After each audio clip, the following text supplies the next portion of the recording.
Okay, are you ready? I'll do my best. How about this? Ganyan nga, okay yan. Sige lang, ituloy mo lang pag-smile ng ganyan. Pasisikatin kita. Maniwala ka sa akin. Naku, kayo pala, teacher. Bakit mo? Wow, ang ganda at ang lambot ng buhok mo. Aba, teacher, bakit may problema po ba?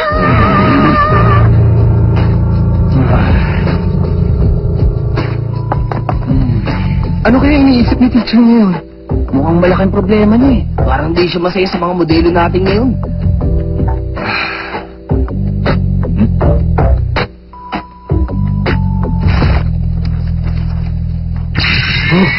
Tama! Ito nga! Ito lang hinihintay ko! Nakita ko na inspirasyon ko! Sa wakas!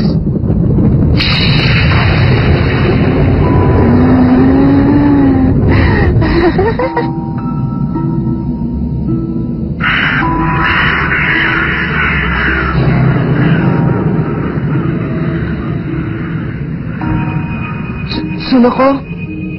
Ay, sunako! Ha? Nakakakilabot naman dito. Alam mo ba, maraming nakikita multo sa lugar na ito. Ano? Hindi na yun, pasensya na, huwag ka na magalit. Maraming multo dito?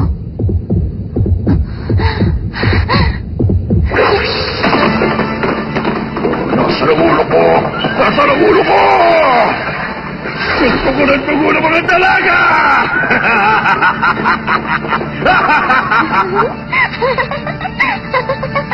Bakit? Para sa esepan niya. Hindi okay. Hindi na natin siya kailangan pilitin para pumasok sa loob. Pero alam nyo, duda pa rin ako kung papayag siya mag-feature sa magazine. Pero mukha talagang siya ang nagustuhan ng photographer. Kasi kahit ganyan ang itsura niya sa litrato, siya pa rin talagang pinahanap, di ba? Kaya lang baka ayawan ni Sunako to. Sigurado ko ba sa sinasabi mo? Ha?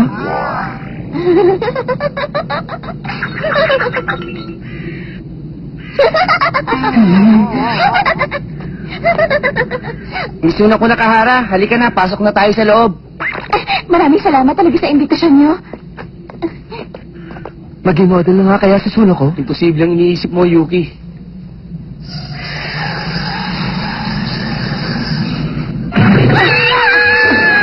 Huwag ka naman malikot. Baka hindi magtanto yung foundation na ilalagay ko sa'yo. Bilisan mo! Magpalit ka na ng damit!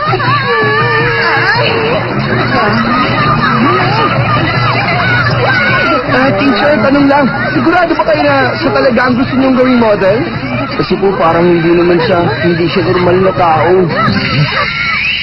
Teka nga muna. Pinagdududahan niyo bang kakayahan ko? Naku, hindi naman, teacher! Baka nakalimutan niyong walang tatalo sa talas sa mata ko pagdating sa pagpili ng mga modelong babae. Siya lang ang tanging babae na muling gumising sa sixth sense ko. Sa isang pitik lang, ganun kadali. Naintindihan niyo? Opo, teacher. Naiintindihan po namin. Meron pa nga palang isang dahilan. Siya lang naman ang pamangkin ng sikat at napakagandang babae na kilala bilang Marie Antoinette of the East na si Miss Nakahara. Kamusta na kayo? Walang katulad ng kagandahan ni Miss Nakahara. At yung kagandahan naman ng pamangkin niya ay yung tipong pwede mong ialay sa mga halimaw o mababangis na hayop para kumalma sila. Ganun ba? Teacher. Sa wakas, teacher. Natapos rin kami sa kanya. Ha? Nasaan na siya? Gusto ko na siya makita.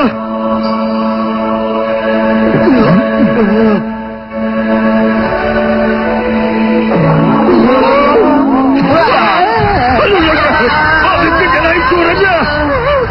Ano ba kayo? Kahit mga pampira hindi siya papansinin dahil sa itsura niya. Wala akong pakialam kung paano gagawin niyo. Pero kailangan niyong baguhin ang itsura niya. Ibigyan ko kayo ng 10 minuto para ayusan siya ulit. Kapag hindi niyo nagawa yun, mananagot kayo sa akin.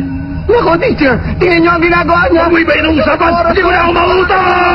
Tingnan niyo muna kasi, teacher. Magtatransform yan. Tinatawagan ko ang mga masasamang espiritu, lalong-lalo na ang mga vampira, pati na rin ang mga multo, at ikaw hari ng kadiliman.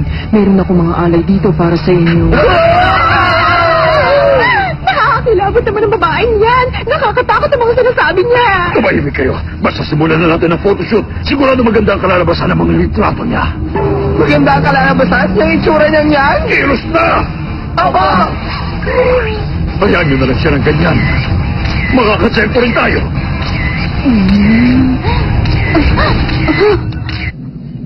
Hindi pa rin ako makapaniwala hanggang ngayon na pumayag siya sumama rito. Magaling kasi ako eh. Teka, paano mo ba siya nakumbinsi? Sinabi ko lang naman sa kanya na tinatanong ng mga taga-Supernatural Studies Society kung pwede siyang imbitahin dito. Yun lang. Sabi ko na nga ba may tinatago ka rin samahan ng ugali eh. Balita ko, 500,000 ang bayad sa kanya per shoot. Aba, malaking pera yun ha? Kahit ako, hindi ko nasasayangan pagkakataon. Pero ano na kaya nangyayari sa'yo?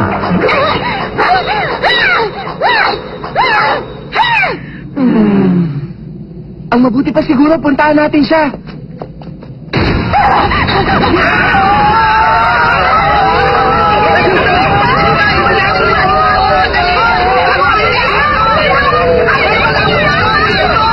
Nakita naman! Uy, Joy! Kabuli mo si Suna ko! Oh? Sige!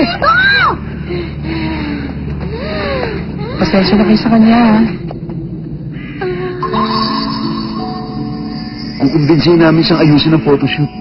Sige, kami na lang ang bahala sa kanya. Oh? Sus Maria Josep, ang gagwapo naman nila. Anong klase mga nilalang ba yan? Ano naman yung lalaki na?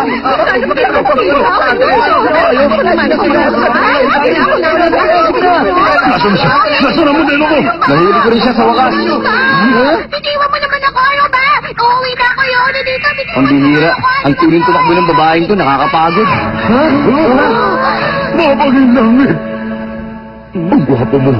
At ang kinis pa. Maganda ang katawan mo. Pati ang tindig. Ang ganyang klase ng kagwapuan at kakisigan na hindi dapat pinalalampas ng mga mapanuri at artistiko mga mata sa photography. Pumapayag ka ba maging modelo ko, Mr. Handsome? Ano masasabi mo? Nakalis na po siya. Oh.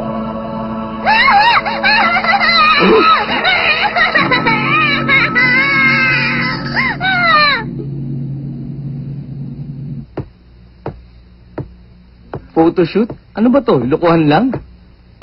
Pero sigurado ako, magugustuhan ni Suna ko ang ganitong klaseng lugar. Wala na siguro makakapansin sa akin dito. Hindi. Hindi ito. Hindi pa rin. Hindi ganito. Hindi. Ayoko nito. Hindi maganda. Hindi. Hindi. Hindi. Hindi ko pa rin nakukuha ang gusto ko pero hindi ako susuko. Paraan para maging isang ganap na dalaga. Narito ang ilang tips para maging maganda ka sa litrato. Saang anggulo ka dapat tumingin?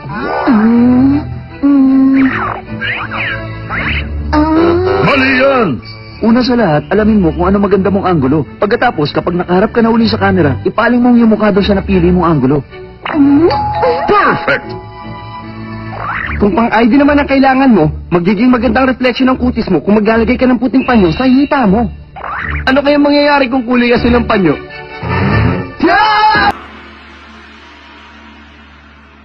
Hindi pwede!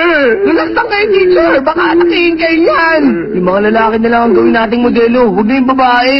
Bakit ba ang kukulit nyo? Tungkol sa mga kakaibang babae ang issue natin. At isa pa, kilala ko bilang mahusay na photographer ng mga babae. Gusto nyo ba talagang masira ang reputasyon ko, ha? Oh. Okay ka lang ba, Suna ko? Kung pagod ka na, pwede ka na naming iuwi. Gusto ko na umuwi, pero gusto ko rin namang ituloy ito. Kung ganon, konting tiis na lang, Suna ko. Okay? Gusto mo ng tubig? Kukuha ko. Bakit po, teacher? Ang ganda mo! Ano? Sino maganda? Eureka! Eureka? Anong ibig sabihin nun? Yan ang salitang ginagamit ng Greek philosopher na si Archimedes nung tumayo siya mula sa bathtub na ang ibig sabihin, nakuha ko na. Ayusin niyo siya. Ngayon na! Yes, sir!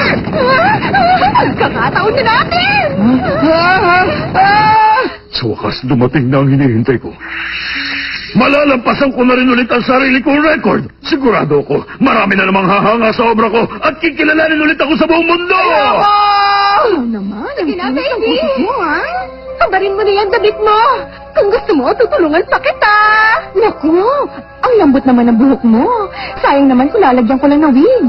Teka, sandali. Ano kasi? Yuki! Grabe, ang cute talaga! O ano? Paano natin siya ililigtas? Maghintay muna tayo. Makiramdam muna tayo sa mangyayari. Okay, sandali lang!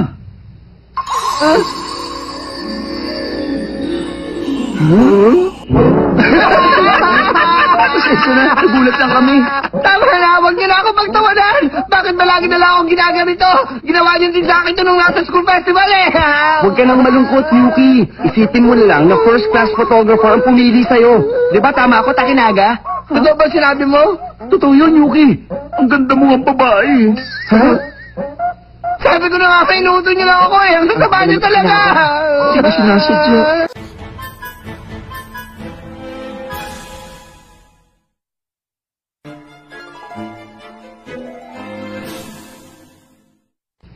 Okay. Bigyan mo naman ako ng mas mapanuksot kaakit-akit ng ngiti. Ano bang kahakit-akit? Tigilan niyo na nga ako. Tumingin ka dito sa akin, bilis. Lagyan mo naman ng konting hinhin. Tisha! Bilis na bilis talaga kami sa inyo! Nagawa niyo siyang magbuwang isang tunay na babae! May kulang pa. Wala pa rin dating. Sige na. Bigisan niyo na rin yung dalawa pa. Ano? Uy, may mga kaibigan ka bang tarantula dito, ha? Sabi ko na nga ba eh. Pati tuloy tayo nadamay na dito. Alam niyo, ang gwapo niyo talaga, sis! Yes? Gusto mo lagyan ako ng bangs para mas okay? Oo, si Jay, ikaw ang masusunod. Salamat. Bibihisan na namin kayo, ha? Ready na? Pero bakit sila hindi nakabihis na pambabae? It's so unfair! Okay, smile. Ayan, yan. Akbayan siya. Huwag ganyan. Baliin niyo ng konti ang balakang niya. That's it. Yan, yan. Lapit pa ng konti yung mga mukha. Okay, sige. Break muna tayo. Gusto mo ba akong samahang mamasyal at maglaro sa labas? Ah?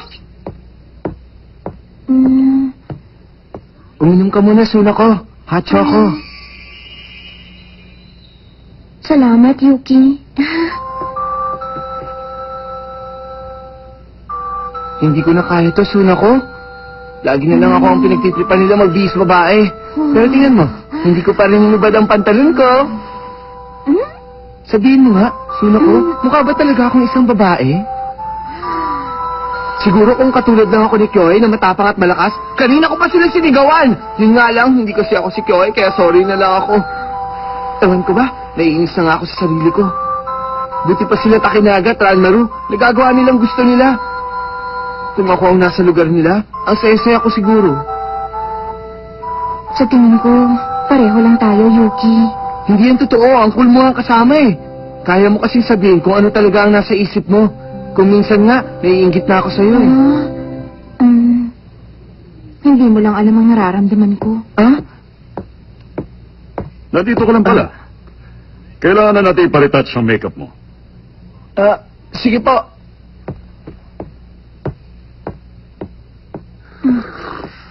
Alam mo, ang laking pasalamat ko dahil dumating ka dito ngayon.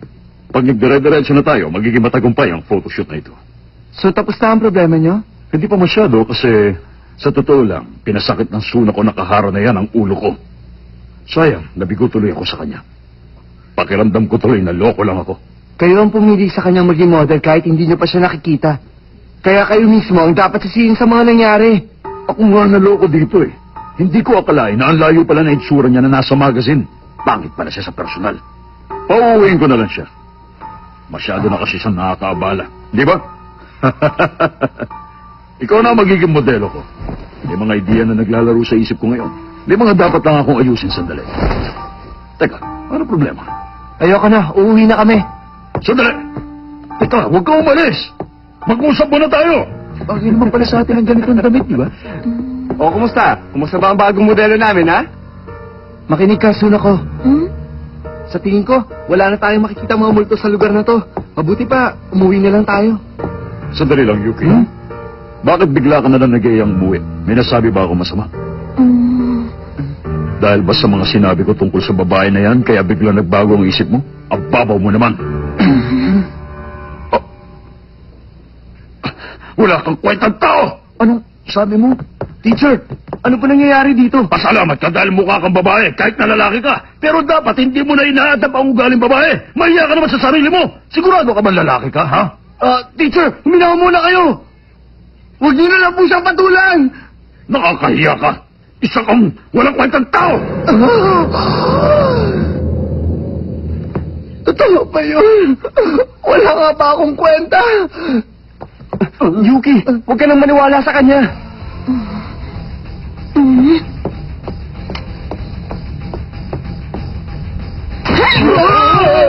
Ang camera ko, tignan nyo! Sinira niya pinakamamahal kong camera!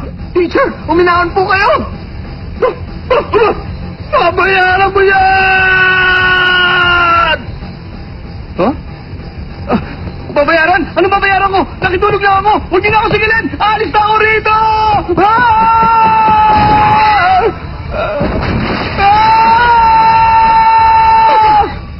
Anong ingay yun?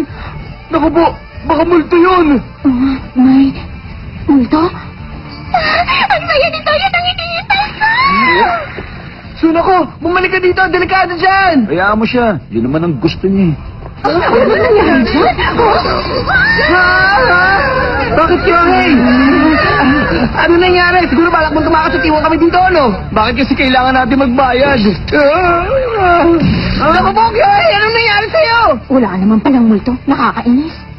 Hoy, Suna ko. Tama na yan. Umuwi na tayo. Hindi niyo alam kung ano mawawala sa inyo dahil hindi ko kayo nakuna ng litrato. Hindi kayo sisikat. Hindi kayo makikilala sa buong mundo. Pinalampas niyo ang isang magandang pagkakataon.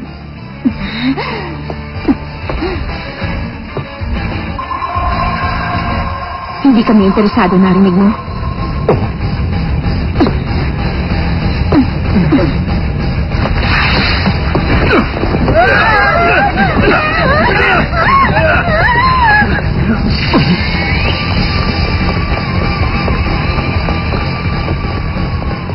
Teacher, tumatakas na po sila. Ano pong gusto niyong gawin namin? Opo.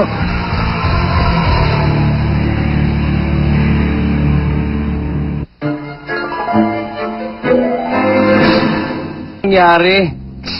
Swerte ang lokong yun at nakatulog ako dahil kung hindi, malamang nagpapa-hospital pa siya ngayon. Buti na lang at napasarap ang tulog mo nun. Teka, hindi ka man naman nagalit sa lokong yun? Hindi na kailangan. Dahil si Suna ko na mismo ang nagalit para sa akin. Ganun ba? Maasahan talaga siya. Eto na. Oh, dumating na ang bayad para sa atin. 500,000 to. Huh? Talaga? Wow, Yuki! Tumigil ka na! Aba, may invitation pa dito para sa photo exhibit. Okay yan. Ano sa tingin nyo? Punta ba tayo? Naku, Yoko! Galit ako sa lalaki yun! Nakakaya naman kasi binayaran ka pa niya. Oo nga. Tara nga, punta. Ang ganda, no? Ano yan? Ang dami rin pa ng tao pag ganitong exhibit. Ibig sabihin, sikat nga talaga siya. Ito, Ay! Ano sila? Hindi ba kayong apat yung mga nasa litrato? Ang cool nandating niyo sa picture.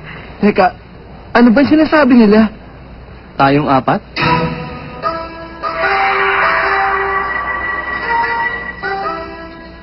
Kailang kinunan yan? Mautak talagang photographer na yun. Naisip niya pa yan? Ano? Yun talaga! Sigilin niyo siya para meron tayong pang-dinner ngayon! Bayaran niyo tayo! Sobra siya! Sinamantala niya ang pagkakataon, ha? Okay lang yun, Kyohei. Huwag ka na magreklamo. Binayaran naman tayo, di ba? Magaling ang ginawa niyo. Huh? Huh? Auntie! Invited ako sa exhibit na to, kaya narito ako. Ang ganda ng mga photo, hindi ba? Nagustuhan lahat ng mga kritiko at bisita. Ang isang yun ang masterpiece niya. Auntie! Yung pera namin! May utang pa kami sa renta, hindi ba? Pinaghirapan namin yan! Nasira ang damit ko! Nagkasugat-sikat ako! Talis sa tatay ako! Kitahin lang namin yan! Maawa ka naman sa Tumahimik ka nga dyan! Auntie naman! 1, 2, 3. Auntie, pakinggan mo muna kami! Eksakto naman pala to 500,000. Isang halimaw. Isang halimaw ang kaharap natin ngayon. O, paano boys? Pupunta pa ako sa Korea para magpamassage. Bahala na kayo kay Suna ko, ha? Anyang hiseyo, toma na, bachida! Hello, boys. Buti nakarating kayo. Alam nyo, malaki talagang naitulong nyo sa akin. Maraming salamat dahil tagumpay ang exhibit ko dahil sa inyo. At dahil sa inyo, nanatili ang magandang reputasyon ko sa industriya. Maraming salamat, ha? Parang gusto ko siya saktan nila. Yun yung sa akin, please lang. Gawin mo na ang gusto mo, Kyohei. Siya nga pala. Bakit hindi nyo kasama magandang si Suna ko? Dapat narito rin siya sa exhibit. Halos lahat kasi na narito ay gusto siyang makita at makilala. Bong, alak! Rebel, Suna ko! Walang kapantay ang ganda ni Suna ko. Tama ka. Kakaiba ang tagla niya kagandahan. Teka, di ba sa pilitan natin siya sinama kanina? Nasaan na kaya siya? Ah! Nako, pasensya na kayo. Hindi namin siya naisama eh. Siguro masama ang pakiramdam kaya di na sumama.